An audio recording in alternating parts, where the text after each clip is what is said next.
Oui, il a préparé l'enchaînement parfait, puisque là, vous avez pu voir donc c'était l'alternance entre un air et un récitatif, sur lequel est construit l'enlèvement au sérail, dans la mise en scène de Strehler. Et donc, là, on va faire une petite discussion avec Charlotte, qui est régisseuse, qui travaille à l'Opéra de Lyon, et donc qui est régisseuse générale, qui donne tous les tops à l'opéra. Peut-être que tu te présentes et puis tu... Avec grand plaisir, bonjour à tout le monde. Donc je suis Charlotte, c'est visiblement le prénom de cette journée. Donc ça tombe bien. Je suis donc régisseuse de production d'opéra depuis plus de 15 ans. J'ai un parcours de musicienne classique, de formation et de comédienne. Et depuis que je suis jeune, j'ai beaucoup traîné aussi dans les régies de différentes salles de spectacle. Quand j'avais 12-13 ans, mes premières missions dans les théâtres, c'était de découper les gélatines et de trier le local gélate et de faire la poursuite sur le plus de spectacles possible. Donc j'ai un lien très affectif avec la lumière aussi de spectacle. Et toutes ces expériences m'ont amenée à devenir régisseuse de scène d'opéra. C'est un métier très spécifique, mais ça suffit là pour la présentation.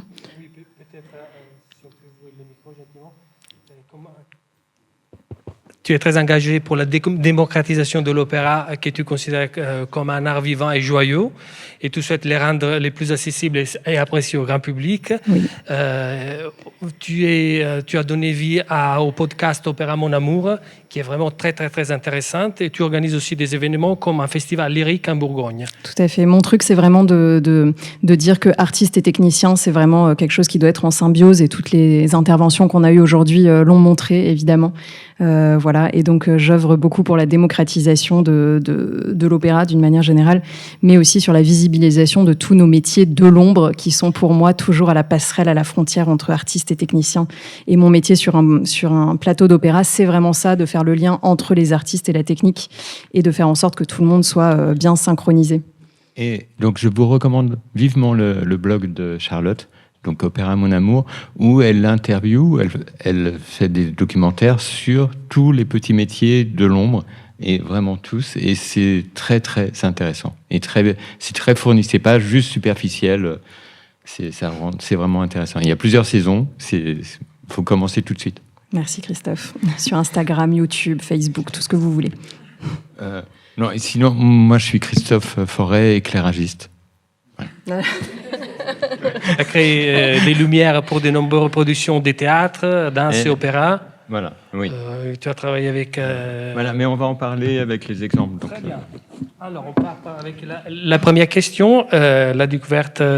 Au cours de votre formation, de quelle manière avez-vous découvert la lumière et les sons, ou inversement, comment ces éléments vous ont-ils été révélés ? Alors moi, comme j'ai un parcours de formation de musicienne classique, et c'est bien ça que je reproche parfois aux formations des musiciens classiques, c'est qu'on ne nous parle que du CNSM, que des grands conservatoires, et en gros, on peut être soit concertiste d'orchestre, soit soliste, soit dans une fosse d'orchestre, soit professeur de musique. On nous parle absolument pas de tous ces autres métiers qui sont absolument incroyables. Donc du coup, j'ai mis un petit peu de temps à m'intéresser à ces métiers-là. Même si j'ai beaucoup traîné dans les coulisses des théâtres, voilà, je savais que je voulais être sur scène et de découvrir tous les métiers qui existent dans les coulisses. J'ai vraiment découvert un univers incroyable, et c'est là que je me suis rendu compte de la force du collectif, en fait. Quand on veut faire de l'art, on peut pas juste se dire mon truc c'est la musique, mon truc c'est la lumière, mon truc c'est le son. Non, pour faire un beau spectacle, on a besoin vraiment d'un collectif, en fait, d'un collectif de compétences et d'un collectif d'humains surtout. Et c'est vraiment ça qui m'a intéressée dans mon parcours. Comment entre êtres humains, on peut créer quelque chose qui finalement dépasse la somme des parties. Et ça, c'est très intéressant. Et dans l'opéra, on l'approche beaucoup, parce qu'évidemment, un opéra, c'est une grande, grande machine, et les gens sont hyper spécialisés, chacun dans leur domaine. Et donc là, on voit vraiment le collectif à l'œuvre. Mais bon, le collectif est valable partout. Ouais, et pour moi, j'ai assez tôt... Quand j'étais adolescent, j'étais attiré par le théâtre très tôt, en découvrant le Festival d'Avignon et toute la vie d'Avignon quand j'étais adolescent. Et dans la foulée, le Festival de Bayreuth et Richard Wagner, et le Ring de Cherbourg en 76. Et depuis, j'ai rien fait d'autre. Voilà. Bien. On passe à une autre question peut-être, vu qu'on a parlé un peu des théâtres. Là, on va rentrer dans des questions un peu plus spécifiques. En quoi la lumière à l'opéra diffère-t-elle de celle conçue, par exemple, pour les théâtres ? Alors, la première chose qui change, c'est que le théâtre, c'est un texte qui va être mis en scène, qui va être interprété, et donc les interprètes vont trouver leur rythme, vont inventer dans les répétitions le temps du spectacle. L'opéra, à l'époque de Monteverdi et ses collègues entre les canaux de Venise, ils ont inventé l'opéra dit occidental, qui est celui qui nous concerne, Charlotte et moi, aujourd'hui. Ils ont inventé le fait d'associer le texte, le poème, et la musique étant le vecteur pour porter plus haut les sentiments exprimés par le texte. Et très rapidement, Monteverdi, il a organisé son invention, sa création d'opéra, en temps d'action, avec des récitatifs où la musique a peu de variations, et on entend bien, où c'est le texte qui est vraiment premier et qui fait avancer l'action, et les airs, les ensembles, où ce sont plutôt les sentiments qui sont développés, les passions, et où c'est la musique et les mélodies les plus incroyables et les plus sublimes, ou les plus gaies, ou les plus dramatiques, qui vont se développer. Et ça a été inventé au début du XVIIe siècle, et l'opéra aujourd'hui, l'opéra occidental, on en parle, c'est toujours la même chose.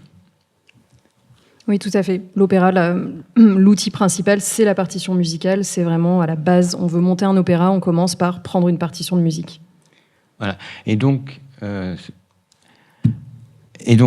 effectivement, la grosse différence entre théâtre et opéra, c'est que quand on commence un travail sur un opéra, on prend la partition, on écoute la musique en suivant la partition, et tout va s'écrire. C'est le timecode dont on a parlé plusieurs fois. Sauf que c'est un timecode souple, puisqu'il répond au tempo des interprètes, des chanteurs, du chef d'orchestre, de l'orchestre suivant les formations. Donc c'est un timecode souple, mais c'est un timecode où tout le monde se rencontre tout le temps. Alors qu'au théâtre, le timecode, il n'est pas écrit dans le texte. Et donc, moi, quand j'aborde un opéra, la première chose que j'étudie, c'est la partition. Peut-être tu peux montrer une partition de quelques pages. Et donc là, par exemple, c'est les Noces de Figaro que j'ai fait. Et donc sur la partition, en fait, je me mets à plaindre. D'abord, j'écoute, je lis le texte. La première chose, c'est lire le texte, comprendre de quoi ça parle, le contexte, et l'écouter avec la musique. Et je le suis avec la partition. Tu peux défiler les pages. Et dessus, sur la partition, je mets un certain nombre de notes de gribouillis qui vont... quand c'est des numéros, ça va devenir des effets de lumière.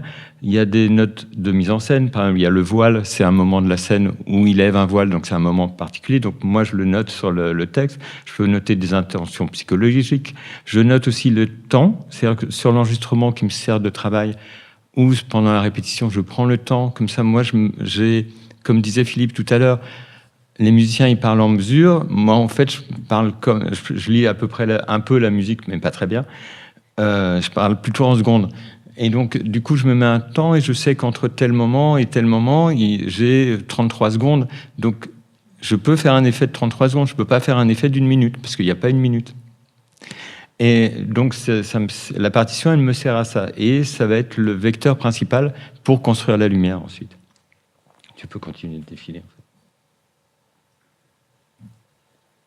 Il n'y a plus rien derrière.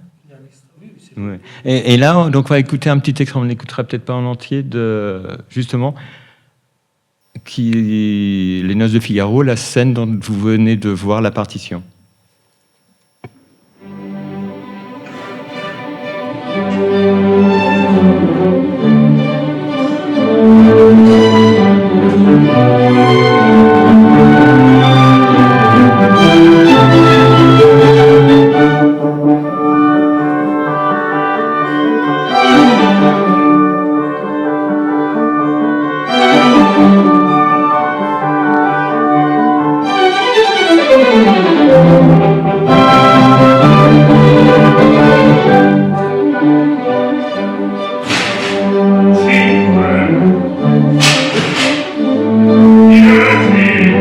Des noces, Suzanne qui est sur scène et Figaro qui est hors scène annoncent vont se marier dans la journée, et ils mesurent tu peux laisser continuer, et Figaro mesure la chambre qui leur est destinée par le comte.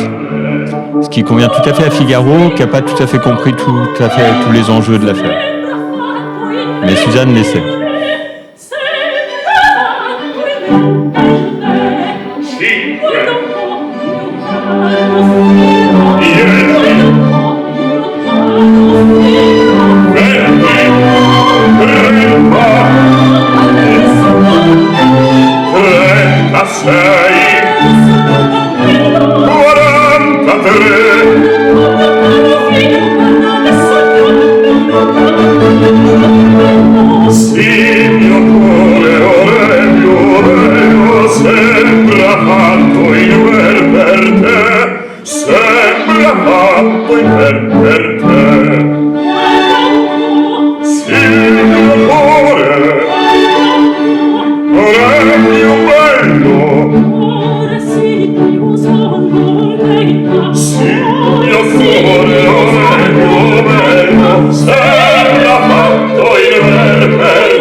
C'est le conte qu'on voit apparaître. Le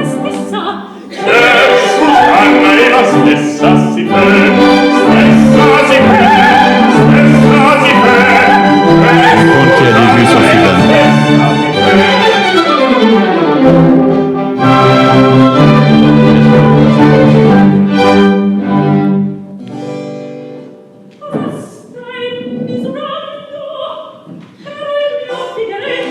Et là, c'est le récitatif.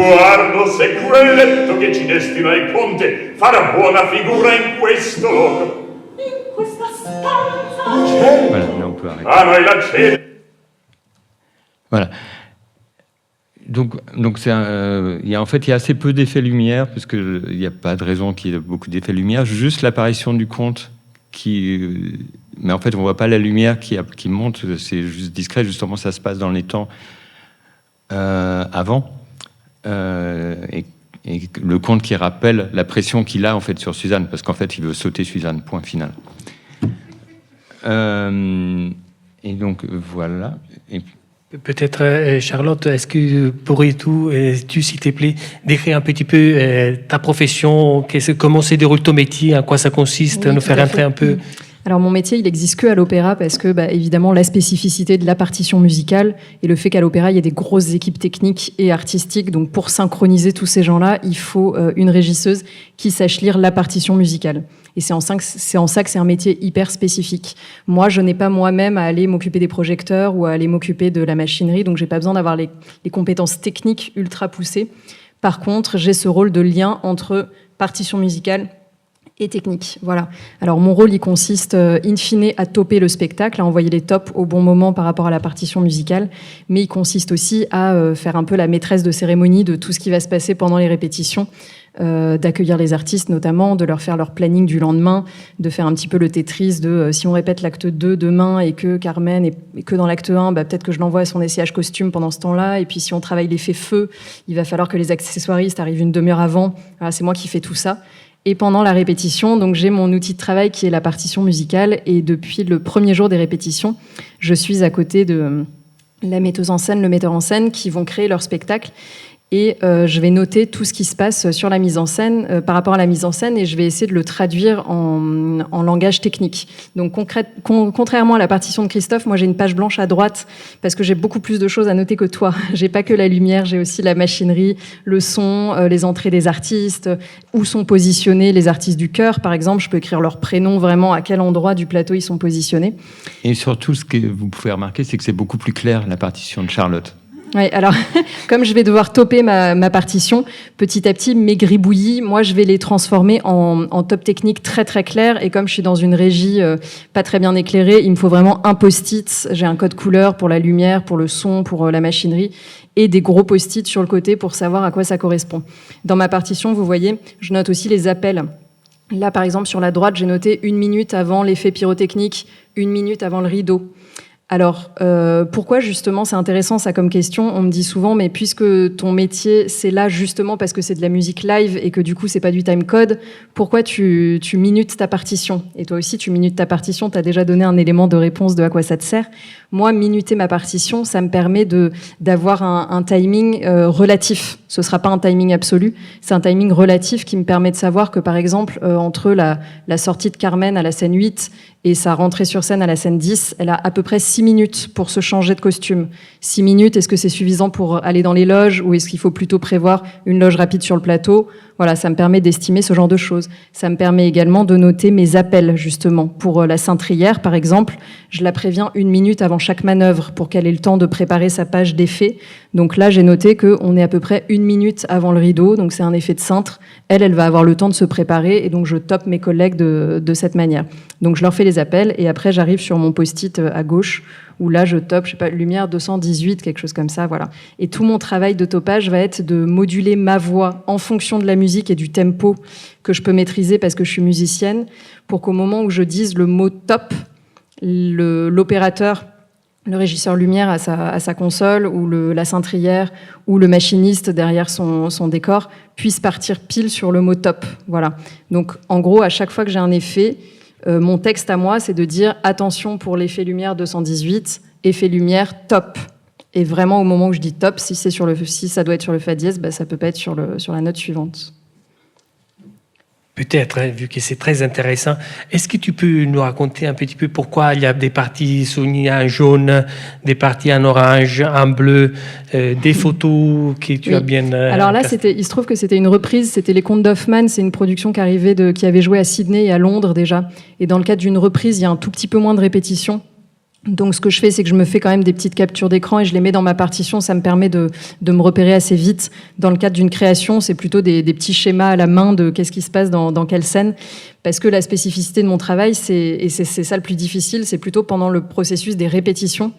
La metteuse en scène va prendre le micro et va dire « Ah non, on reprend en fait juste avant l'entrée de Don José. L'entrée de Don José, moi, du coup, il faut que je la trouve très vite dans ma partition et que je puisse dire à tous mes collègues, alors l'entrée de Don José, c'est page 18, parce que l'équipe son se repère sur les numéros des pages. C'est mesure 112, parce que le chef d'orchestre se repère par rapport à la partition. Pour les électros, je vais devoir dire, c'est juste avant l'effet 212. Pour les machinistes, je vais dire, c'est à peu près 4 minutes avant le mouvement du mur. Et pour l'équipe plateau, je vais dire, on n'a pas encore déplacé les chaises à ce moment-là, donc il faut que vous remettiez la chaise à cet endroit-là. Ça, c'est finalement la partie la plus difficile parce qu'il faut sans arrêt revenir avant et refaire un état de mise qui correspond au moment de la répétition. Voilà. Donc finalement, quand on arrive à l'exploitation du spectacle et qu'on fait tout dans l'ordre, quelque part, ma foi, c'est bien ça le plus simple. Donc c'est pour ça que j'ai tout un tas de codes couleurs pour me repérer le plus rapidement possible dans tous ces effets. Par exemple, vu que tu as besoin de la page blanche, une opéra normale des 3 heures, c'est combien de pages dans lesquelles il faut se repérer? J'ai en gros 2 grosses partitions. Là, en ce moment, par exemple, je joue le couronnement de Popée. C'est 200 pages la première partie, 200 pages la deuxième partie. Mais bon, comme c'est de la musique, parfois, tu as des pages qui vont très, très vite. Quand c'est En plus, là, c'est une réduction chant-piano. Mais s'il y a, par exemple, 5 interprètes qui chantent ensemble, un système te prend toute la page, en fait. Et finalement, quand c'est les derniers actes de Rossini, la dernière scène, ça va à toute vitesse. Je tourne les pages. Toutes les 3 secondes, je tourne une page. Donc selon la musique, ou si c'est une romance très très lente, oui, je peux passer 2 minutes. C'est pas l'épaisseur de la partition qui donne la longueur. Les partitions de Wagner sont pas épaisses. Et là, tu vois, j'ai un effet lumière à vue. Alors pour reparler un petit peu plus de la lumière, la plupart de mes effets lumière sont calés sur de la musique. Donc c'est des tops que je vais envoyer vraiment musicaux sur un fa dièse ou sur un si bémol. Mais certaines fois, il y a des top lumières qui sont envoyées à vue. Et donc là, je me mets une petite note comme là, effet lumière 278, à vue quand, j'arrive pas à lire, la poupée est jetée, la poupée se jette, voilà, une poupée est jetée. Et là, il faut vraiment que je me cale plutôt par rapport au geste de l'artiste sur scène. Voilà, il y a aussi des tops à vue. Tu regardes la vidéo. Tout à fait. Parce qu'en fait, Charlotte, elle est sur scène, en général, souvent à Jardin ou à Cour, et elle voit la scène par une vidéo et le chef d'orchestre par une deuxième vidéo qui est à côté, puisque c'est le chef d'orchestre qui donne le tempo. Oui, la plupart de mes tops sont calés sur la battue du chef, bien enlevés, ou alors plutôt au fond du temps, donc c'est lui vraiment que je regarde pour caler mes effets. Et voilà, certains tops à vue, je regarde le plan large, et je cale par rapport à ça. Et par exemple, on peut voir que cette partition, avec toutes les notes, les croches, tout ça, les mesures, se transforme en un autre type de partition. Tout à fait. Alors mon rôle, c'est aussi de transformer tout ça en plein de jolis tableaux Excel, voilà, où sur une seule page, on retrouve le plus d'informations possible pour tous mes collègues. Donc ça, c'est le premier document que j'édite, c'est le découpage. Le découpage d'une partition, c'est un tableau à double entrée pour savoir qui est présent dans quelle scène et combien de temps dure chaque scène. Ça va me permettre de savoir combien de temps on peut avoir de changement de costume entre deux scènes, ou de savoir à quel moment il y a un orchestre en coulisses, à quel moment il y a l'énorme effet feu où la scène s'enflamme, voilà. À quel moment, à partir de combien de temps après le début, c'est le premier entracte, par exemple, voilà. Et c'est là que mon minutage relatif va m'aider. Ça, c'est le premier document que j'édite. Donc un découpage pour la figuration aussi, pour les enfants qui sont sur scène, pour les chœurs. C'est ça. Parce que les chœurs, à chaque fois que les artistes du chœur sortent de scène, tout de suite, ils me disent « Mais ma prochaine entrée, c'est quoi déjà ?» Moi, il faut que je puisse leur dire « C'est dans à peu près 12 minutes et tu rentres côté jardin dans tel costume. » Et généralement, les chœurs, c'est beaucoup déjà. C'est une gestion de groupe. Donc, ça ne sort pas vite et ça ne rentre pas vite. Voilà. Et ensuite, je transforme, au fur et à mesure des répétitions, je transforme ma partition en conduite technique pour tous mes collègues. Alors, ma conduite technique, la première colonne, ça commence par à quel endroit de la partition nous sommes. 1, 3, 1, ça veut dire page 1, troisième système. Les systèmes, c'est un peu les lignes en musique. Première mesure. Donc, première page, troisième système, première mesure. Le minutage relatif. Et là, c'est le premier mouvement de tournette. Voilà. J'ai aussi les effets vidéo, les effets lumière. Et ça va permettre à mes collègues, par exemple, mes collègues du cintre vont savoir que cintre 1, c'est à peu près à 27 secondes du début, et leur deuxième mouvement de cintre, c'est à peu près à 7 minutes du début. Ça va permettre pour eux de se repérer un petit peu sur l'effet. Et mes collègues de la lumière, par exemple, vont pouvoir comprendre que lumière 124, c'est en même temps que cintre 5.5. Donc ça leur permet de suivre plus facilement la conduite. Et peut-être on a un petit extrait. On a encore une conduite lumière. Ça, c'est ta conduite à toi. Ça, c'est une conduite lumière pour moi. Donc, qui n'est pas tout à fait pareil. On l'a mise pour montrer la différence. Donc là, elle ne concerne que la lumière. Et là, on retrouve le même système de page système mesure en rouge. Et sinon, je mets des précisions sur les scènes et ce que je fais en lumière. Donc, les numéros d'effet, les Q, et en rouge, voilà. L'avant-dernière colonne, c'est le système de repérage sur la partition, c'est ça? Voilà, c'est ça. Oui, à gauche, c'est le numéro de mémoire. Ouais. Très bien. Et donc, il y a des indications un petit peu qui expliquent... On peut enchaîner. On enchaîne, très bien. 66, lumière tape. Attention pour la lumière 266.5. Lumière tape. Attention pour la vidéo 33. Vidéo 33 tape. Attention s'il vous plaît pour centre 31.5 en même temps que la vidéo 34.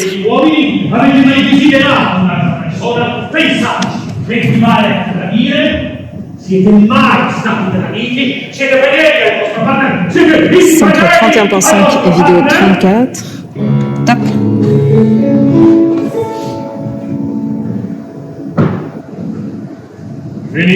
Attention pour la lumière 267. Lumière 267, top. Tu peux expliquer peut-être ce qu'on vient de voir? Et ben du coup ça c'est ce que je fais les soirs de représentation. Donc là c'était un cosy fun touté, il y avait des passages de texte parlé, donc il y avait aussi du topage sur du texte. Et là on voit mes yeux qui bougent de partout parce que je regarde à la fois le retour chef d'orchestre et à la fois le retour de la scène pour caler sur ce que je vois visuellement. Et voilà, ça nous donne un aperçu de tout ce que je dois dire pour un top et de tous les différents tops, vidéo, lumière, cintre que je dois envoyer. Alors on continue avec une présentation d'études, des cas, d'exemples, avec un spectacle. Ah oui. Et donc, là, on vous a montré des exemples chez Mozart, classique, avec une Noce de Figaro, Cose fan tutte, où tu as parlé de Carmen. Là, je vais vous montrer un exemple sur une œuvre contemporaine, donc Du cœur à l'ouvrage. C'est un opéra de Benjamin Dupé pour une trentaine d'enfants. Il n'y avait que des enfants sur scène. Et là, je vous montre d'abord sa partition du début. Ça, c'est l'ouverture. s'il y a une tempête. Et c'est sa partition. Et en fait, il y a la ligne de temps qui est écrite, et c'est des boucles, en fait. Et les enfants, ils avaient des activités, water table, cris, vagues, bruit blanc, drame, et il y a aussi les instruments qui passent. Vas-y, tu peux tourner les pages. Voilà. Vas-y, continue. Voilà. Et là, pour cette scène-là, qui est une scène de tempête, il m'a demandé, parce que aussi, à la fois les enfants et l'orchestre, ils ont des boucles, des choses à jouer, mais en même temps, ils improvisent dans ces choses à jouer. Mais simplement, ils ont beaucoup de rendez-vous, mais en même temps, la forme est ouverte. Et ce que Benjamin m'a demandé en lumière, c'est de procéder de la même façon et d'être en improvisation avec des rendez-vous. Et sur un effet de tempête, donc il faut quand même envoyer un petit peu de... Il faut quand même qu'il y ait la tempête. Parce que c'est un naufrage. En fait, ils font un naufrage et puis après, ils se retrouvent sur la plage. Et donc, reviens en arrière. Et donc, moi, en fait, j'ai pris la partition que vous avez vue avant. Et là, par contre, j'étais beaucoup plus précis. Je ressemble un peu plus à Charlotte. Parce que sur les représentations que j'ai assurées, quand j'ai transmis, je me suis entouré avec du bleu, avec des couleurs, pour pas rater mes rendez-vous. Parce qu'en fait, ça va assez vite. Et donc là, tu peux tourner les pages, s'il te plaît. Et donc là, j'ai le bleu, le rouge, et je dis en haut, donc horizode, les strobes, les flashs, les choses comme ça. Je vais vous montrer la vidéo, vous allez voir à quoi ça. Les gros flashs, le saut, ça c'est un rendez-vous important, des éclairs, et ça monte, et ça continue. Et la fin, beaucoup de flashs. Donc ça, c'est tout le monde, tous les enfants, ils sont complètement libres et à faire le plus de bruit possible, jusqu'au noir final. Et on passe à la première scène derrière. Et là, on peut passer la vidéo. Donc la qualité n'est pas très bonne, c'est juste une vidéo témoin.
Voilà.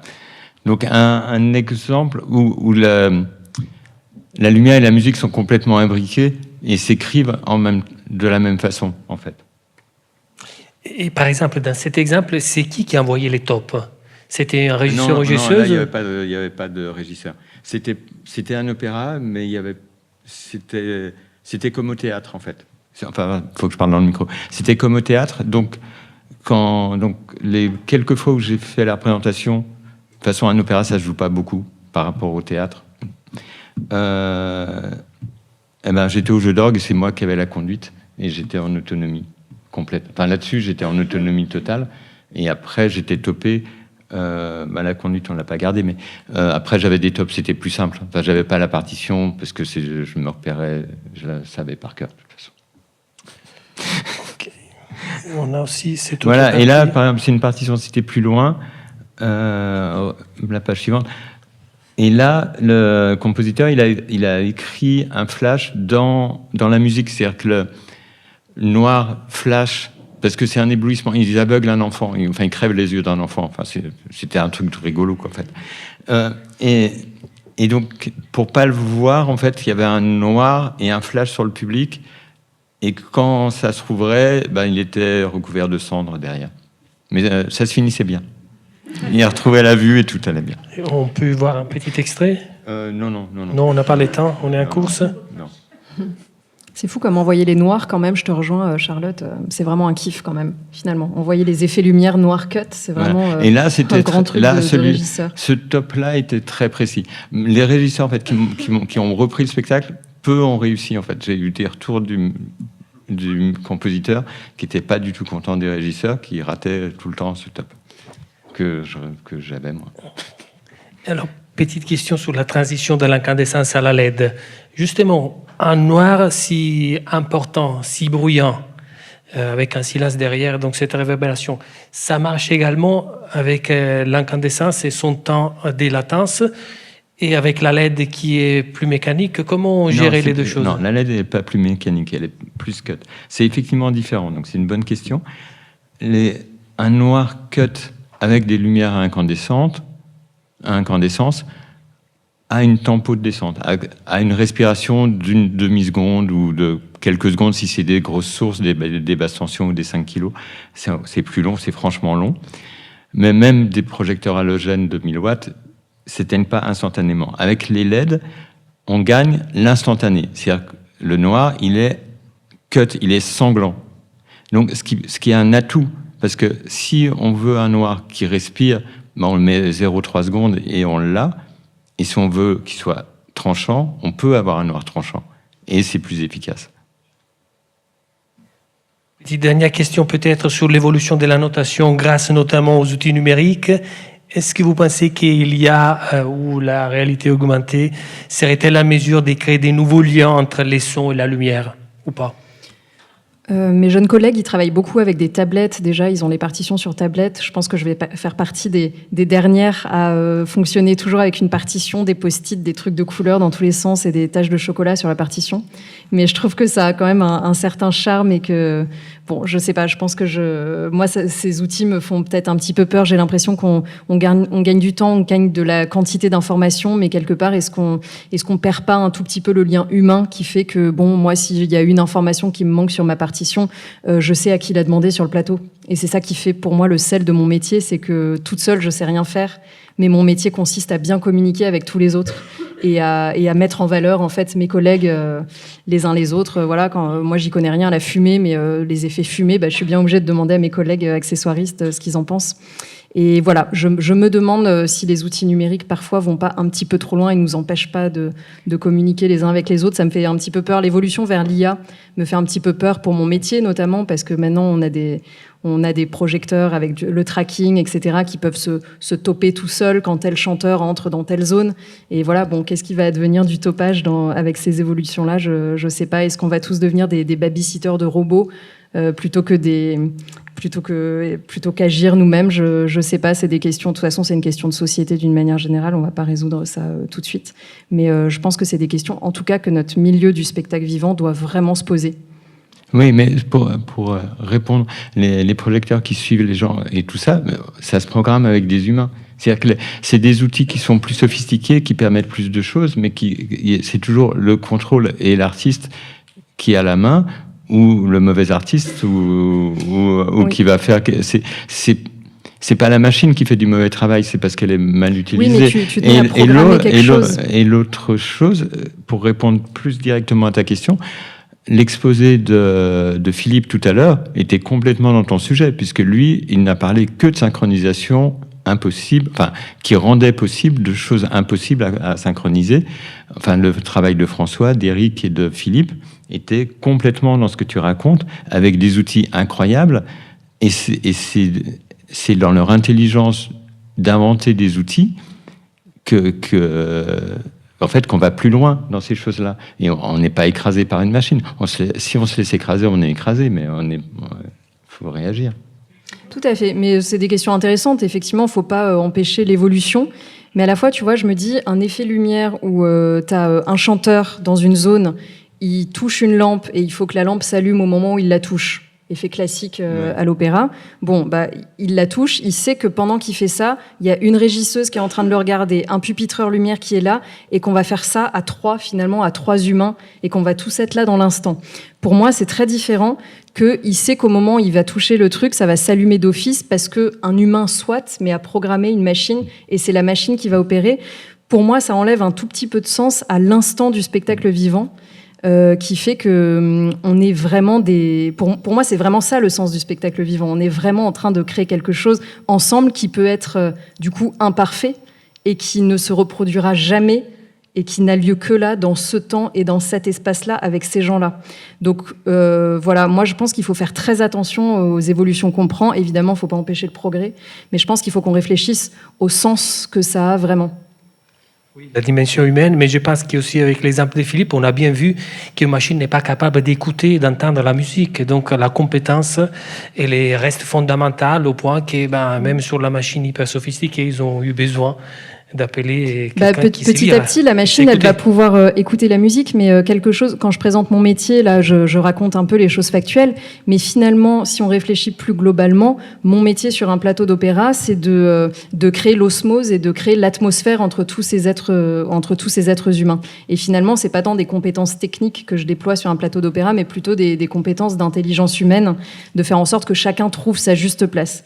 Et finalement, ça, les machines vont pas remplacer ça. Une machine pourra toujours toper, mais une machine, mais une machine pourra pas remplacer l'ambiance dont on a besoin sur un plateau. Et pour moi, c'est vraiment ça le sens du spectacle vivant. C'est le toy-toy qu'on se dit avant, c'est l'adrénaline, c'est le trac qu'on a tous, c'est le moment où le rideau final retombe et qu'on a tous ce truc de « on l'a fait », quoi. Et ça, je pense qu'il faut pas perdre ça parce que c'est ça qui nous fait des frissons. Et je pense que les spectateurs peuvent le ressentir, Belle conclusion. Ouais, je pense que oui, merci. Merci s'il y a des questions. Non, parle dans le micro. Je ne sais pas si on a le temps encore pour des questions, une ou deux questions. Oui, si.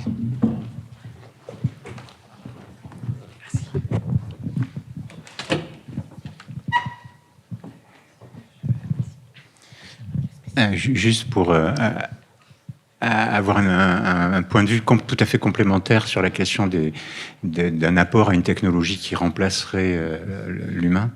En fait, si on regarde un peu l'histoire des technologies et du théâtre, en fait, le théâtre s'est toujours emparé de nouvelles technologies, mais en plus, c'est-à-dire que l'intelligence artificielle va nous permettre de faire des choses qu'on ne pouvait pas faire avant. Donc on va s'en saisir. Mais ce n'est pas pour ça que ça va remplacer. C'est ce qui s'est passé avec la vidéo, c'est ce qui s'est passé avec le son, c'est ce qui s'est passé avec les projecteurs asservis, etc. C'est-à-dire que petit à petit, on fonctionne par accumulation. C'est-à-dire quand on met une nouvelle technologie dans l'industrie, c'est pour rationaliser une production. Quand on met une nouvelle technologie au théâtre, en fait, c'est pour ouvrir un champ artistique. Et donc, je suis pas inquiet sur le... Enfin, je pense que Charlotte, tu as encore de belles années de travail devant toi. Et dans l'industrie, ça supprime des postes. C'est en échangeant avec toi que j'avais pris conscience que dans l'industrie, la machine a tendance à remplacer des humains, à supprimer des postes, alors que nous, il nous faut de nouveaux spécialistes de plus en plus.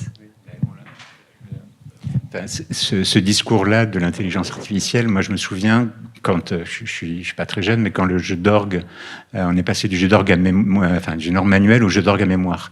On s'est dit que ça allait supprimer des gens parce qu'au-delà de 60 circuits, de toute façon, il fallait 2 personnes devant le jeu d'orgue pour faire la régie, etc.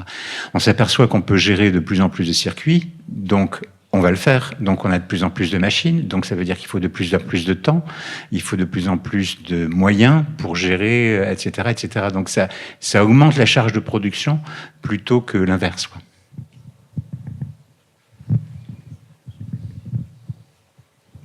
Merci. Du coup, je réfléchis à ce qui vient d'être dit. Mais non, en fait, moi, je voudrais, si c'est possible, revenir sur le diaporama. J'aurais aimé revoir les notations de Christophe ou de Charlotte. Je me souviens. Ouais. En fait, ça, j'ai pas bien compris. Ça se lit verticalement ou horizontalement? Horizontalement. Oui, c'est ça. D'accord.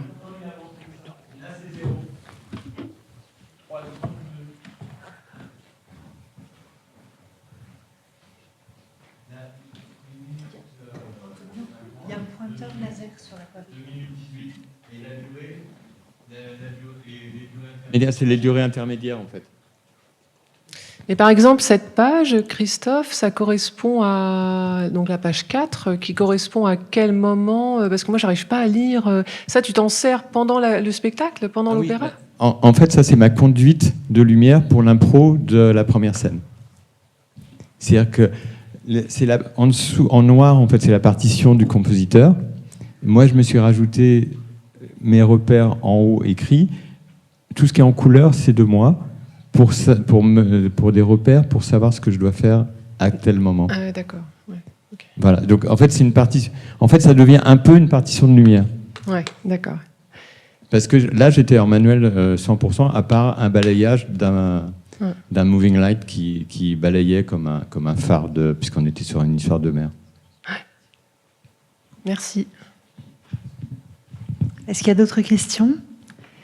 Moi, j'avais une dernière question. Charlotte, comme tu es aussi musicienne, il y a un mot qu'on n'a pas prononcé aujourd'hui, c'est le terme de dagogie, qui est, si j'ai bien compris, la latitude qu'a un musicien pour l'interprétation du rythme d'une restitution, et qui a aussi peut-être très fort à voir avec nos métiers. Et comment est-ce que tu le gères? Déjà, est-ce que les musiciens parfois prennent des libertés, et comment tu le gères? Et du côté du régisseur aussi, puisqu'on peut considérer que le régisseur est un interprète. Voilà, j'avais envie que tu... Alors merci pour ce mot que je ne connaissais pas, mais qui est très beau. Oui, effectivement, c'est tout l'enjeu, c'est que chaque soir, ça va être un petit peu différent dans l'interprétation musicale, mais finalement, ce qui va être le plus différent d'un soir à l'autre, c'est plutôt notre timing de l'équipe technique. Voilà, l'orchestre va toujours faire quand même plus ou moins la même chose, et il va pas y avoir tout d'un coup 2 minutes d'écart là où il y avait 3 secondes avant. Par contre, nous, sur un mouvement de déplacement d'un mur en machinerie, par exemple, il va souvent nous arriver des problématiques. Donc, et c'est là où c'est intéressant parce que c'est vraiment de la gestion du direct. Si, par exemple, il y a une trappe qui doit s'ouvrir dans le sol, mais que d'abord, il faut qu'il y ait un mur qui soit passé sur cette trappe et qu'il y a de la fumée quand la trappe s'ouvre et qu'il y a un chanteur qui arrive sur un tampon, si le mur est décalé, il faut décaler toute la suite du spectacle, mais la musique dans la fosse continue d'avancer. Donc c'est là où mon rôle va être d'arbitrer un petit peu entre la priorité. Est-ce que la priorité, c'est de finir le mouvement du mur, ou d'essayer de l'accélérer, ou de choisir de ne pas ouvrir la trappe parce que c'est dangereux, ou de stopper l'orchestre si vraiment c'est trop dangereux, ou alors de faire rentrer la chanteuse plus tard, mais sauf que comme la musique défile, il va falloir qu'elle chante sa note, donc si elle est dans les dessous de scène, ça va pas marcher. Et c'est là l'enjeu de mon métier aussi, c'est de réagir en cas de problématique. Ça, Léa ne fera pas encore.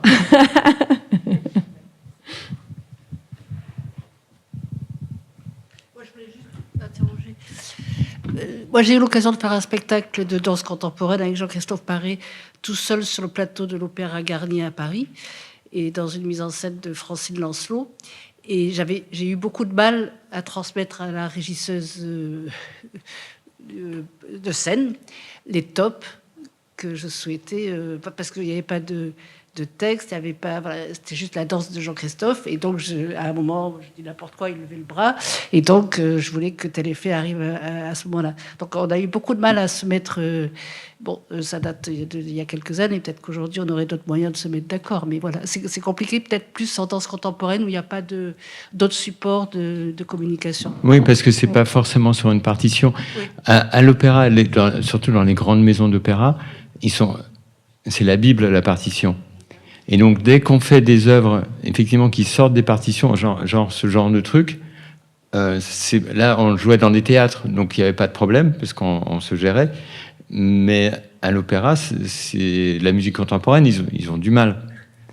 On l'a entendu dans toutes les interventions d'aujourd'hui, l'enjeu, c'est de trouver le langage commun, effectivement, entre tout ça, entre les artistes, entre la musique, entre le temps en secondes, en notes. Oui, c'est vrai. Et c'est vrai que sans musique, on on est un peu, Après, on est un peu sans rien. Mais bon, après, sur la partition, en chorégraphie, j'imine qu'ils ont aussi une sorte de notation chorégraphique. Oui. Normalement, il y a une notation. Moi, j'ai bossé en centre chorégraphique.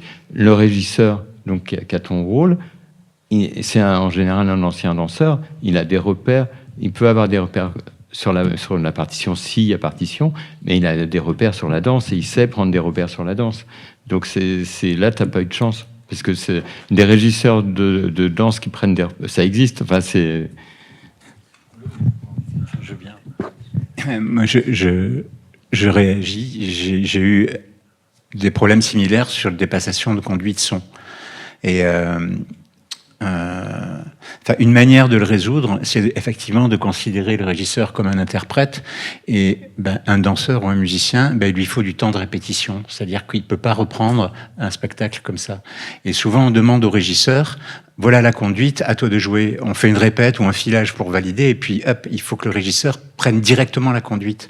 Mais sur des spectacles où on demande justement un peu de nuance et un peu d'interprétation dans la régie, ça demande du temps, quoi. Et moi, je me souviens avoir insisté auprès de metteurs en scène pour considérer que non, il nous fallait du temps de répétition avec les régisseurs pour justement pouvoir transmettre ce genre de choses. Transmettre, et qu'eux, ils apprivoisent ce qui se passe sur scène et qu'ils intègrent le jeu des autres.